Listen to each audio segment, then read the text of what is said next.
Bonjour tout le monde, bienvenue à cette conférence, midi-conférence de l'Institut d'éthique appliquée. On était content que vous êtes avec nous pour cette conférence très, très intéressante sur le risque de responsabilité et soins de réadaptation, une perspective éthique et relationnelle. Donc, ça me donne beaucoup de plaisir d'accueillir notre conférencier aujourd'hui, M. Matthew Hunt. Monsieur Hunt est professeur agrégé à l'École de physiothérapie et d'ergothérapie de l'Université McGill et chercheur au Centre de recherche interdisciplinaire en réadaptation et au Centre de recherche en éthique. Il dirige l'axe éthique de réseau de recherche en santé des populations du Québec et mène des recherches concentrées sur deux domaines de l'éthique et de la santé, les soins de réadaptation et la santé mondiale. Alors, merci beaucoup et c'est à vous, M. Hunt. Merci, je suis très content d'être parmi vous dans un espace virtuel, de pouvoir partager et échanger avec tout le monde aujourd'hui. J'ai hâte, pas juste à la possibilité de donner une présentation, mais aussi de pouvoir avoir un dialogue, poser des questions, répondre à des questions, partage d'expériences. Donc, j'espère qu'on va avoir la chance de faire tout cela. En commençant, j'ai des diapos pour animer un peu, diriger un peu la présentation. Donc, je vais juste partager mon écran. 2 secondes pour débuter ça. Et je vais juste vérifier. Est-ce que vous voyez les... parfait, Andrew démontre qu'il voit bien la présentation. Donc, l'intention, comme annoncé, c'est de discuter des questions de risque et responsabilité dans le contexte des soins de réadaptation et d'amener une orientation de l'éthique relationnelle pour pouvoir animer cette réflexion. Je voulais juste, en commençant, tourner à quelque chose que Andrew a mentionné. Je viens dernièrement de prendre la responsabilité de l'Axe éthique en santé des populations. Donc, c'est le réseau de recherche en santé des populations du Québec. Donc, je voulais prendre davantage de faire une invitation parmi les personnes qui sont impliquées à l'IDEA. Si jamais ça vous intéresse d'en savoir plus, des activités de l'Axe éthique ou de participer, s'il vous plaît, vous pouvez me contacter et je serai content d'en discuter.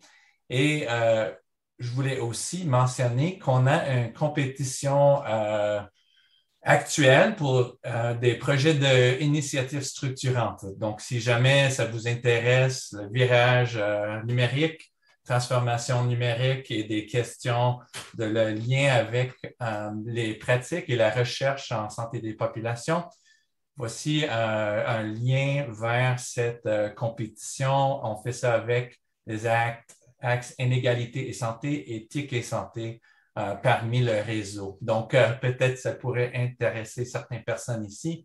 Et vous avez jusqu'à la 30 novembre pour envoyer des demandes associées avec cette compétition. Donc, en allant maintenant vers la présentation aujourd'hui, l'autre chose que je vais faire au début, c'est un remerciement à mes collègues avec qui j'ai discuté de ces idées et aussi qu'on a écrit certains articles ensemble. Donc, ce n'est pas juste des réflexions que je fais, c'est vraiment des travaux d'équipe influencés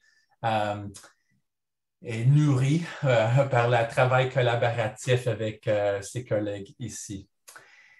Donc, pourquoi la risque, responsabilité et soins de réadaptation m'intéresse, pourquoi je pense que c'est une question importante pour réfléchir. Ça touche à mes expériences comme physiothérapeute et aussi des travaux que j'ai faits comme conseillère en éthique clinique à quelques hôpitaux à Montréal, membre de comité d'éthique clinique. Et je vais vous dire une réflexion de ces expériences que je pense c'est intéressant pour le contexte de la réadaptation, c'était que beaucoup des enjeux éthiques soulevés par des cliniciens, en particulier, touchaient à des questions de risque. Donc, si je pense les questionnements, les situations d'incertitude, les réflexions, souvent, ça tournait autour des questions de risque. Donc, ça m'a amené à certaines réflexions pour essayer de mieux comprendre ou essayer d'aider de certaines façons à une orientation pour comment répondre à ces questions de risque. Pas juste des questions de gérer des risques, mais c'est quoi nos responsabilités dans la dimension de l'éthique. Je vais faire trois éléments. Il y a trois composants, donc soins de réadaptation risque et aussi la dimension de éthique relationnelle. Mais je voulais commencer de juste parler de c'est quoi, qu'est-ce que je veux dire, soins de réadaptation. Pour la présentation, ce n'est pas juste à certains centres de réadaptation ou certains établissements, ni pas juste à certaines professions dites professions de réadaptation, ergothérapie, physiothérapie, orthophonie, prosthétiste, audiologiste. Plutôt, je parle de ça comme une stratégie de santé. Donc, quand on parle des stratégies de santé, on pourrait distinguer stratégies préventives comme la santé publique, sportives comme le soin palliatif, ou curatif, des interventions qui visent plutôt guérison. Quand on parle de la stratégie de réadaptation, on vise particulièrement une orientation qui va mettre de l'avance la question de fonctionnement pour des personnes qui ont des conditions de santé qui sont dans des situations d'handicap ou qui pourraient avoir une situation de handicap. Leur regarder le fonctionnement est toujours en lien avec une interaction avec l'environnement physique, mais aussi social, politique et plus. Donc, ça, c'est l'orientation pour penser des soins de réadaptation. Et quelques réflexions sur le contexte de soins de réadaptation que je pense sont pertinents pour réfléchir sur questions de risque et éthique.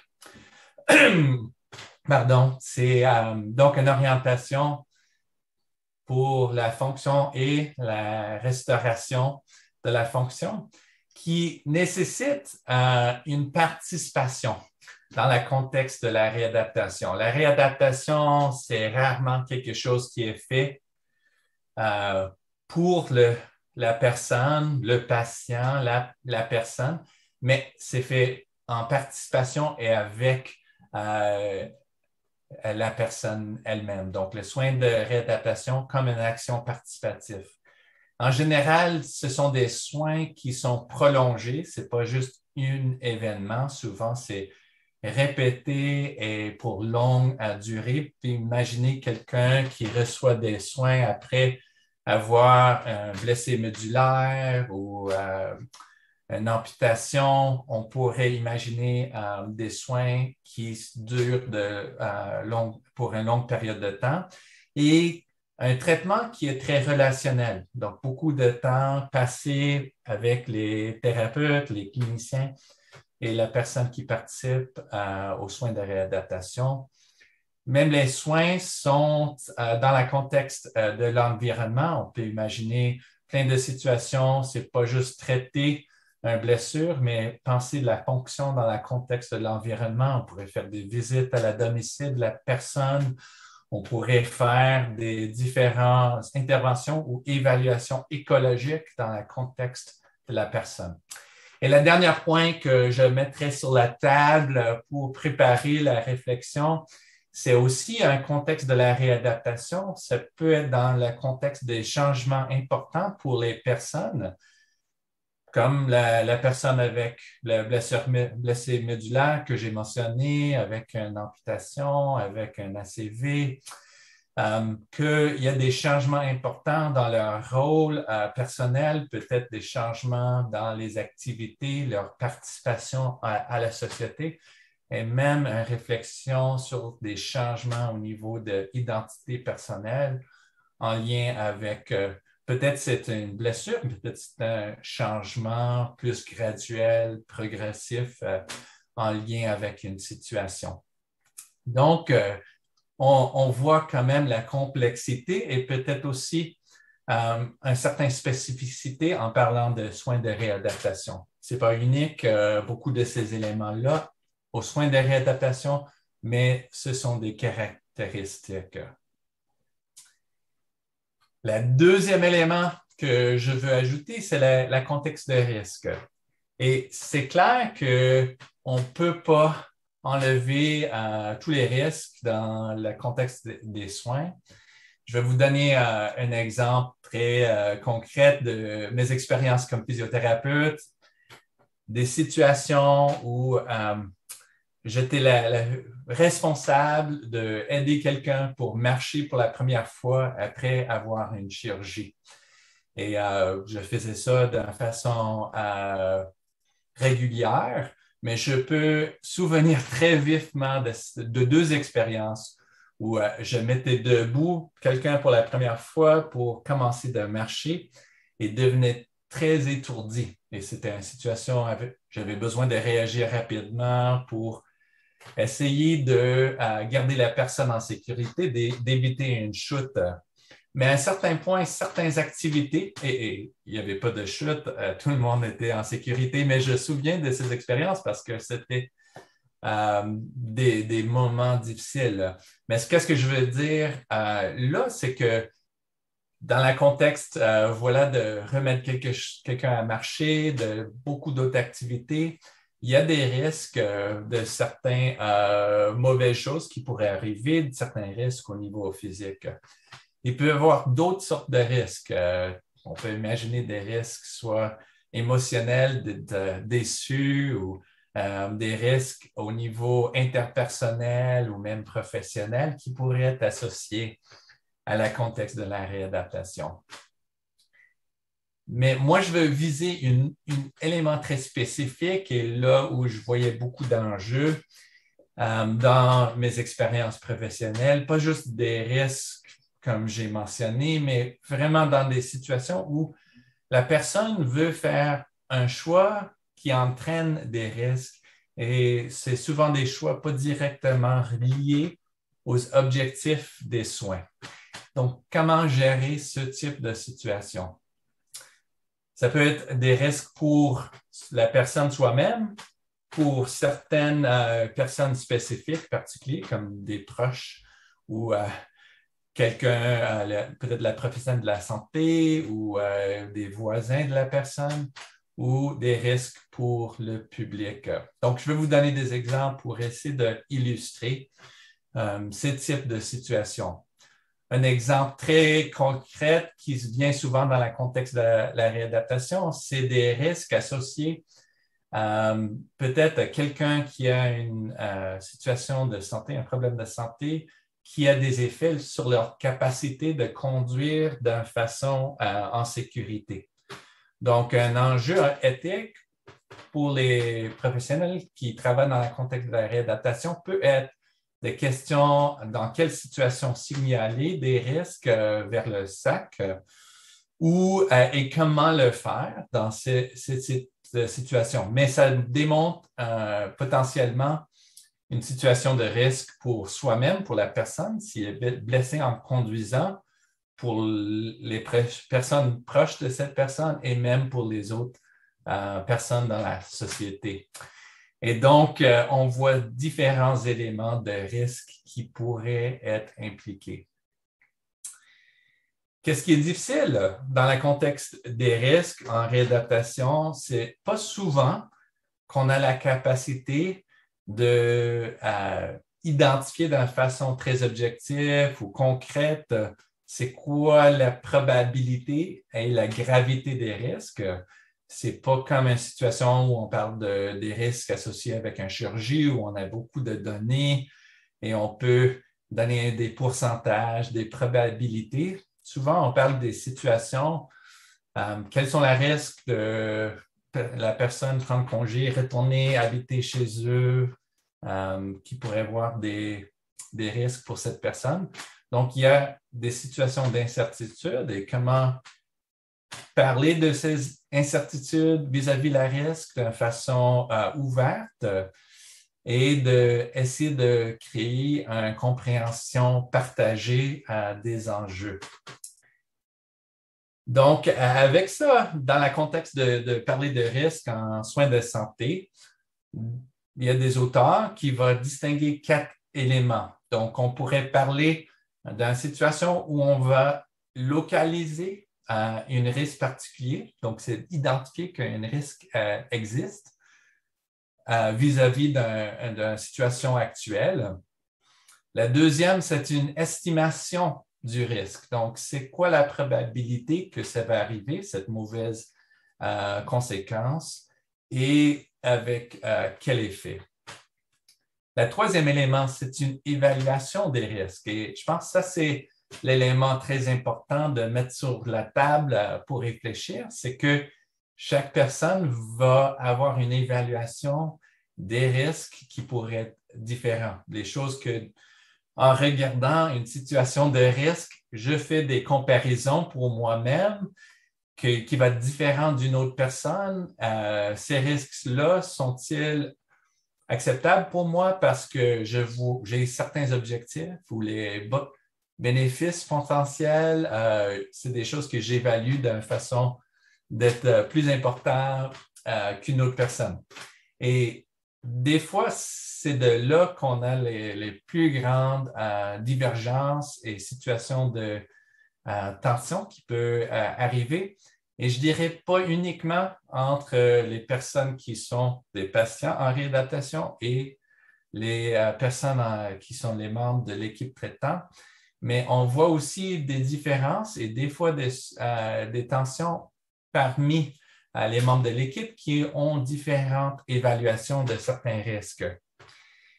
Donc, une citation qui touchait ça, que je mentionne ici, c'est que, c'est en anglais, mais la façon que les gens évaluent et voient qu'est-ce qui est rationnel va être très différente de quelqu'un qui regarde de l'extérieur et de la façon que la personne elle-même voit la situation avec leur propre schéma d'évaluation, leur schéma explanatoire de la situation.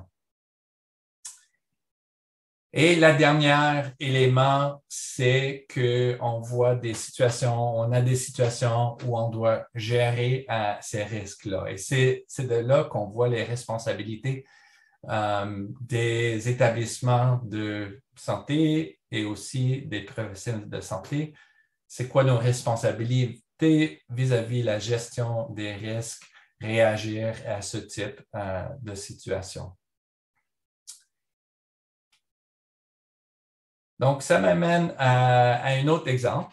Donc, c'est un exemple du travail que j'ai fait comme conseillère en éthique clinique dans un hôpital de réadaptation où les membres de l'équipe ont identifié une situation récurrente qu'ils étaient confrontés par des situations où des personnes avec une dysphagie, donc quelqu'un qui a la difficulté d'avaler leur nourriture et un risque qu'ils vont aspirer. Donc, la nourriture pourrait aller dans leurs poumons, pourrait causer une pneumonie. Donc, l'enjeu, qu'est-ce qui arrive quand des personnes n'acceptent pas les modifications qui sont suggérées par l'équipe, recommandées par l'équipe? Donc, c'est souvent un purée qui est créé ou des fois, c'est les liquides qui vont être fait plus solides. Et donc, ça change la nourriture. Certaines personnes n'acceptent pas ce type d'intervention. Qu'est-ce qui est particulièrement difficile, c'est que les risques peuvent être importants, une pneumonie peut être extrêmement grave. Et aussi parce que c'est la nourriture, on voit que c'est difficile dans le contexte de réadaptation parce que des fois, c'est aussi les membres de l'hôpital, les employés qui étaient dans la situation d'aider à nourrir la personne. Donc, ils se sentaient participants dans des situations de risque. Et donc, c'était un enjeu et quelque chose qui n'est pas juste arrivé une fois, mais plusieurs fois. Et donc, l'action de l'équipe, c'était de développer un outil pour essayer d'organiser ou de réfléchir comment répondre à ce type de situation. Donc, je partage à droite quelque chose qui est dans l'article identifié ici. C'était un processus pour évaluation et pour réflexion, une série de façons de penser de l'éducation et aussi des réunions avec le patient et la famille. Et qu'est-ce qui était intéressant dans ce processus? C'était la possibilité de l'équipe pour arrêter, réfléchir, pas juste d'être confronté à répétition avec le même type d'enjeu. Et il y avait des éléments qui étaient inclus dans ce processus, comme une exploration de comment la situation est vécue et la compréhension de la situation pour le patient et pour la famille, comment ils voyaient les risques, mais aussi qu'est-ce qui étaient les motivations, pourquoi la nourriture était importante, des raisons très importantes pour la nourriture et qu'est-ce que ça représente pour les personnes. Et l'autre élément qui est ressorti dans ce processus, qui n'était pas parmi la façon de penser de l'équipe, c'était une réflexion de leur propre façon de faire des évaluations et identifier le risque. Donc, ça retourne à la question d'incertitude. On peut faire certaines évaluations, on pourrait faire des marqueurs, on voit oui, est-ce qu'il y a la nourriture qui rentre dans le poumon? Donc, aller chercher d'une façon un peu plus avancée, est-ce qu'on est, à quel point on a la raison pour penser que le risque est plus grave, plus probable, avec quelles conséquences? Donc, ça a orienté aussi la façon d'adresser cette question. Donc, on voit déjà des équipes qui ont une réflexion poussée sur la question de risque et comment le gérer. Et j'ai apprécié la façon qu'ils ont fait un travail en anticipation à des situations futures qui pourraient arriver dans leur contexte. Mais quand je réfléchis et quand je regarde en général la question et le discours en réadaptation vis-à-vis des questions de risque, souvent, qu'est-ce qu'on voit, c'est une question entre deux principes ou deux objectifs. C'est des questions d'éviter des torts, la sécurité de la personne et le respect de l'autonomie de la personne. On voit ça dans différents contextes, donc en parlant avec mes étudiants ou avec des collègues ou dans le contexte de la réadaptation. C'est aussi quelque chose qui est démontré dans la littérature. Je vous montre ici un projet mené par Evelyne Durocher, qui était postdoc avec moi à McGill. Et dans ses recherches, elle a fait des recherches ethnographiques de la façon que les décisions pour le congé pour les patients étaient faites. C'était très intéressant parce qu'elle a fait des entretiens avec les membres de l'équipe, avec le patient et avec les familles, et pour regarder les différentes façons que les gens ont vécu et ont compris le processus de le congé des patients. Et une chose qu'elle a identifiée, c'était une certaine contradiction entre la façon que les professionnels de la santé qui parlaient dans le contexte de la pratique centrée sur le patient, centrée sur le client. On parle de suivre les décisions de le patient, mais à quel point la sécurité était plus importante que la question de respect des choix de le patient. Et qu'est-ce qu'elle a vu dans cette recherche? C'était très rapidement les questions de sécurité, limiter les autres considérations qui pourraient être pertinentes. Donc, c'était une façon très rapide des fois de contourner certaines discussions et orienter rapidement la façon que les décisions étaient prises. Donc, je vous invite de regarder cet article. Je pense que c'est très intéressant pour regarder en détail ces éléments-là et aussi d'autres travaux d'Evelyn dans le contexte de ses travaux ethnographiques. Donc, on voit souvent cette idée-là que la sécurité, quand on parle des questions de risque, est mise de l'avant sur l'autonomie. Donc, j'aimerais penser à comment est-ce qu'on pourrait aller au-delà de ces questions de deux principes, sécurité, autonomie, et réfléchir un peu plus. J'aimerais proposer qu'une orientation ou une perspective d'éthique relationnelle pourrait être intéressant ici. Et dans ce contexte, une éthique relationnelle va mettre de l'avant un perspective qui va vraiment voir les personnes impliquées comme être situées dans des contextes particuliers, dans des situations d'interdépendance, donc dans des relations sociales.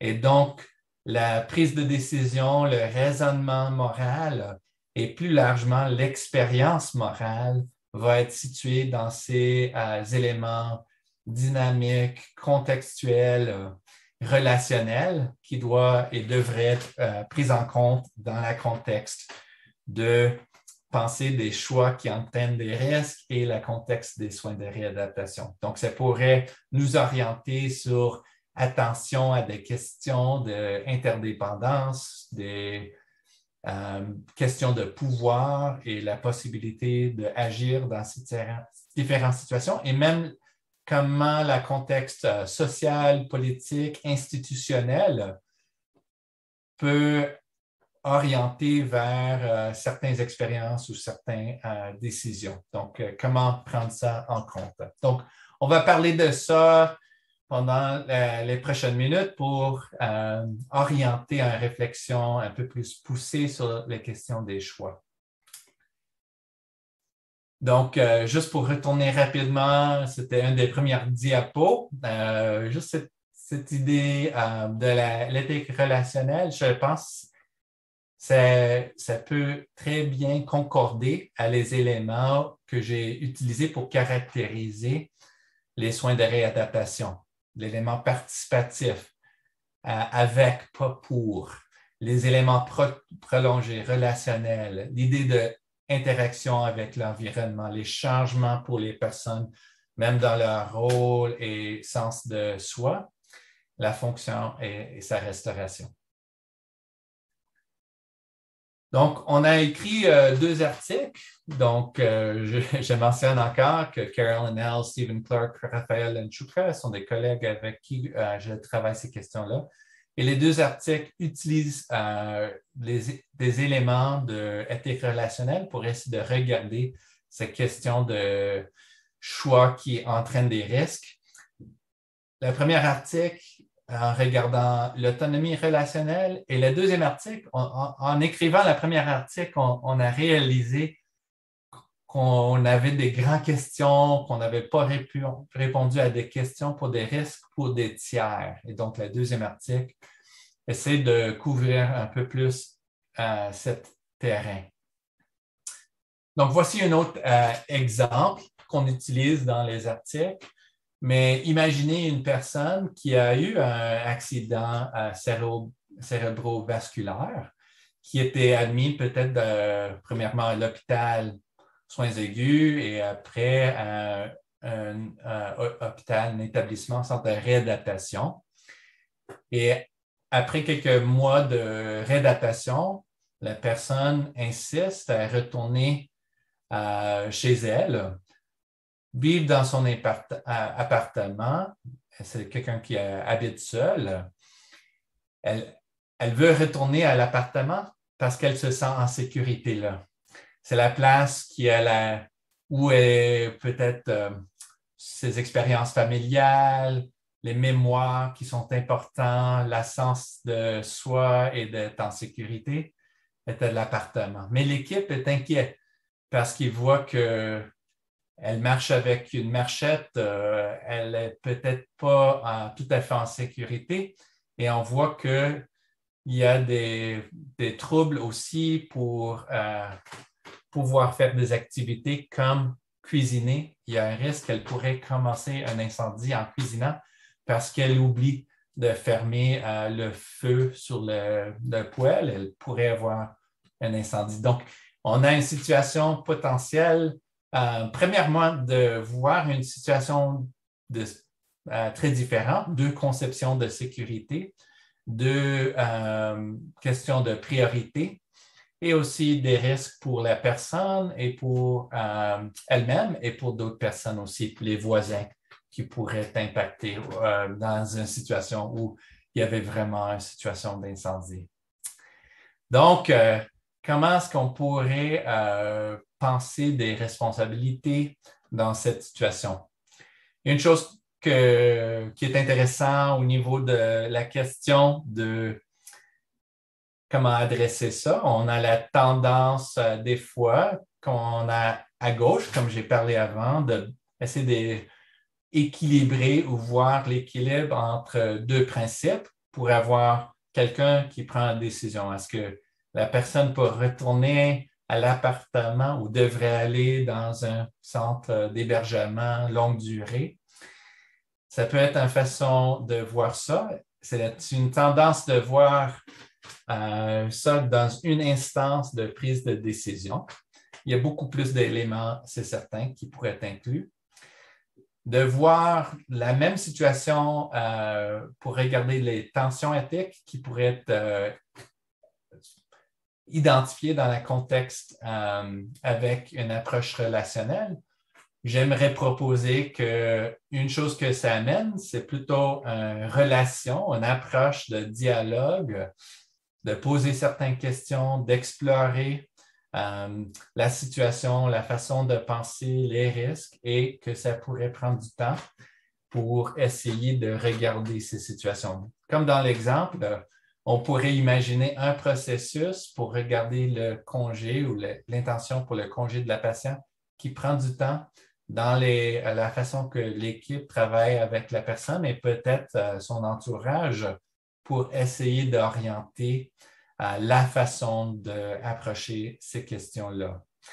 Donc, ce n'est pas juste une situation d'un dilemme à résoudre, mais une approche qui conçoit ce processus d'engagement et interaction dans le temps pour essayer de trouver des façons de supporter la personne dans la situation actuelle. Donc, éthique relationnelle, j'ai parlé de l'idée de l'autonomie relationnelle, qui est un élément très important.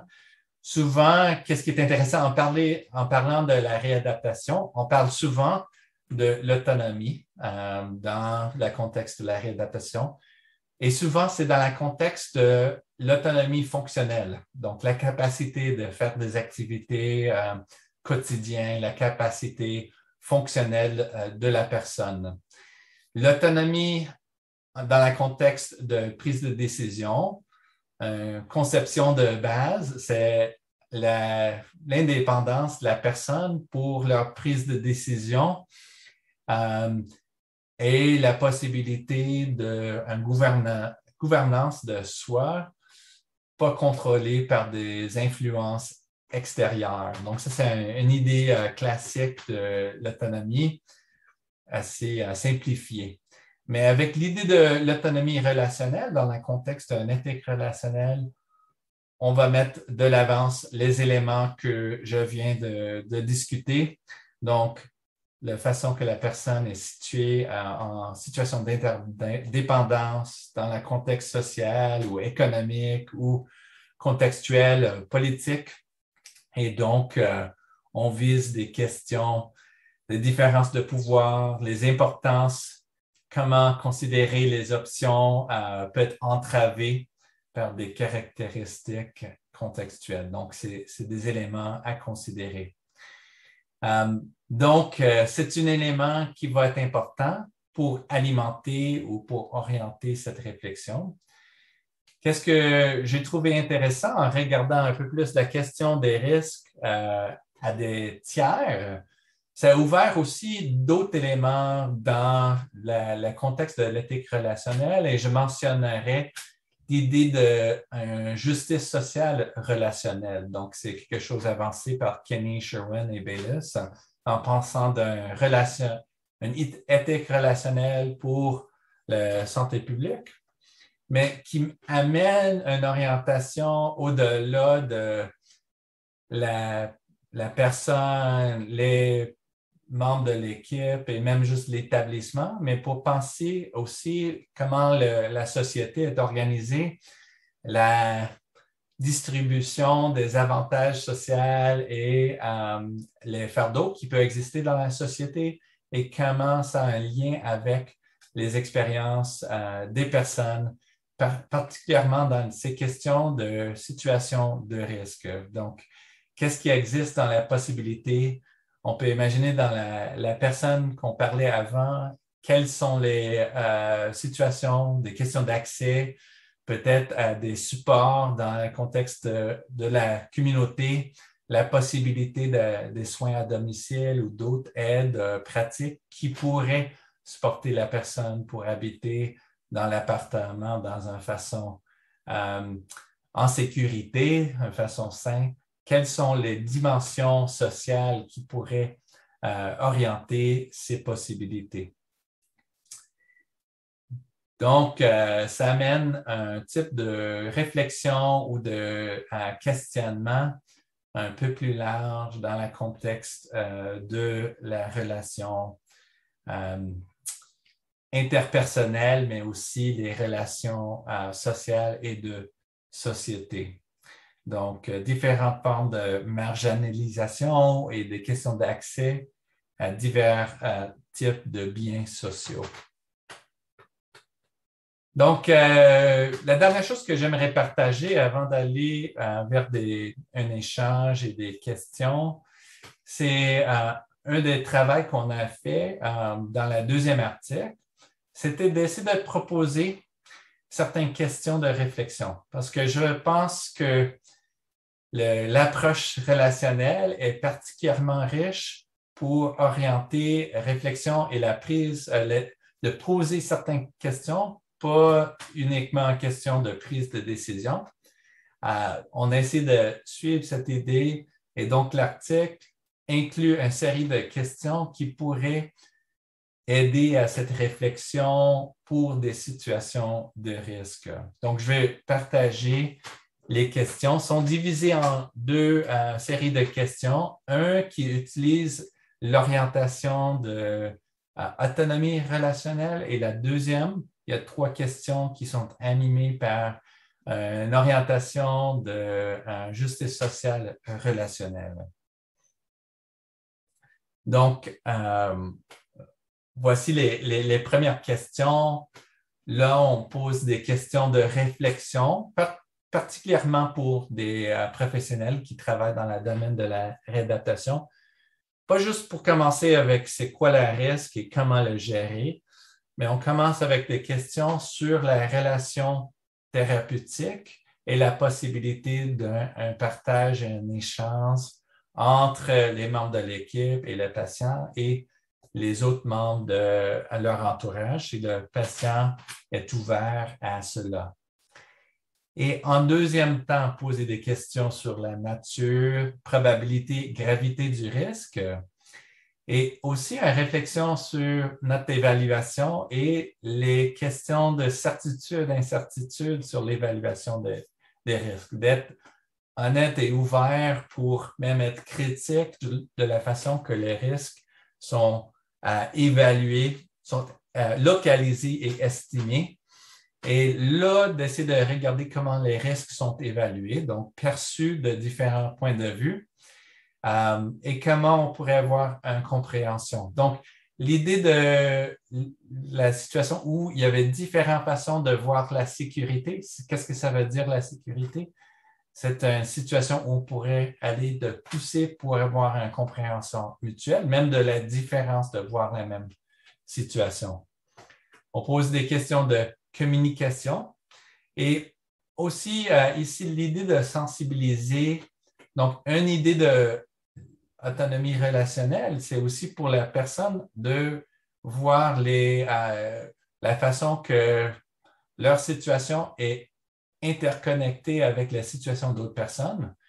Donc, on parle des risques pour des tiers. Comment est-ce qu'on parle des situations et on regarde les risques pour les tiers dans le contexte de l'action et la communication? Est-ce qu'il y a des façons concrètes pour préserver le sentiment d'autonomie du patient, leur sentiment de pouvoir gérer et avoir contrôle sur certains éléments de leur situation, même dans une situation de soins? Quelles sont les possibilités pour les personnes proches du patient pour jouer, pour participer dans cette situation? Et aussi parce qu'on posait des questions pour des risques pour des tiers, ça peut poser des questions importantes pour la confidentialité. Donc, on le mentionne ici. Comme le risque pour la personne qui peut avoir des problèmes pour la conduite automobile, il y a des directives associées avec la confidentialité dans cette situation. Et voici les 3 questions qui sont plutôt de l'angle justice sociale et relationnelle, c'est-à-dire avec cette orientation plus sociétale. Donc, poser des questions, c'est quoi les conditions qui peuvent influencer la capacité de la personne d'agir en tant qu'agent moral et aussi les effets sur la perception des risques. Est-ce qu'il y a des questions de stigma ou barrières sociales? Et comment est-ce qu'on pourrait préserver ou encourager la participation significative du patient à la société? Donc, 3 questions qui peuvent aller au-delà de cette question de la relation thérapeutique et encourager une réflexion qui vise la question de justice sociale relationnelle. Donc, ce n'est pas 10 questions qui vont mener à une décision spécifique ou à une prise de décision. Ce n'est pas l'orientation, c'est plutôt d'alimenter cette réflexion si on veut voir est-ce qu'on a considéré des éléments importants, est-ce qu'on a une vision plus globale du côté relationnel pour les enjeux impliqués dans ces situations. Donc, vraiment des outils, un questionnement pour alimenter une réflexion et un partage entre les personnes qui participent à la situation. Donc, je retourne aux 3 cercles avec mes efforts dans cette présentation de faire des liens, des situations de risque, des choix qui entraînent des risques dans le contexte d'une stratégie de santé qui vise à la réadaptation et de regarder ça, qu'est-ce qui pourrait ajouter une approche de éthique relationnelle. Donc, je vais arrêter là pour ouvrir la possibilité aussi d'un échange. Je suis très intéressé de savoir vos expériences et vos perceptions. Et je vous remercie. Et je remercie Andrew et Sandra aussi pour l'invitation de partager aujourd'hui dans le contexte de vos conférences midi. Merci.